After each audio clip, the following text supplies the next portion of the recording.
గంటలు negative పనులేనా? Positive పనులు చేసేదేం లేదా?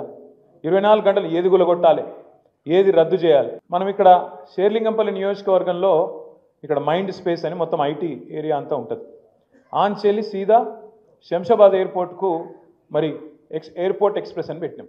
రేవంత్ రెడ్డి గారు రాగానే తీసుకున్న మొదటి నిర్ణయం ఎయిర్పోర్ట్ ఎక్స్ప్రెస్ రద్దు, మొత్తం మీరు ఆయన దగ్గర మీకెళ్ళే పోతుంది. నేను అడిగిన ఎందుకు అని, ఏం లేదు అలా మీ భూములు ఉన్నాయట మధ్యలో, ఇది నాయట, ఉంటే ఎక్కడనో చెప్పురా పోయి నేనే తిరుగుతున్నా, నాకే తెలియదు, ఉంటే నాకు చెప్పని నేను అడిగిన మెట్రోలో ఫోన్ చేసి అడిగిన ఏం పుట్టింది ఆయనకు, టెండర్ కూడా అయిపోయి కొబ్బరికాయ మేము సార్ వచ్చి శంకుస్థాపన చేసే 2 ఏళ్ళలో ఒడిచిపోతుంది. ఎందుకంటే నా ల్యాండ్ ఎక్విజిషన్ కూడా లేదు.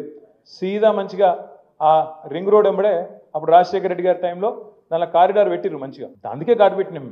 తక్కువ ఖర్చుతో మంచిగా సౌలభ్యం అయిపోతుంది, రాంగా పొంగ ట్రాఫిక్ పెరుగుతుంది, కట్టతందుకు కూడా 2-3 ఏళ్ళు పడుతుంది. దెబ్బని ఒడగొడదామని పెడితే అందులోనట నా భూములు ఉన్నాయని చెప్పి రద్దు చేసినట్టు. అంటే ఇక మరి తొవ్వెంబడి ఉన్న వాళ్ళ భూములన్నీ సంగతి ఏంటి? మరి ఇప్పుడు కాంగ్రెస్లో భూములు కూడా తీద్దామని లేని ఉన్నాయి. అంటే ఎంత పాగలు ముచ్చట అంటే, రాగానే ఒకరోజు ఫార్మాసిటీ రద్దు, ఒకరోజు రద్దు అంటారు, మళ్ళీ తెల్లారేదో 4th city, future city, AI city, ఇంకేదో స్కిల్ సిటీ, ఇది ఒక దిక్కు నడుపుతారు, ఇంకో దిక్కు మూసి అంటారు.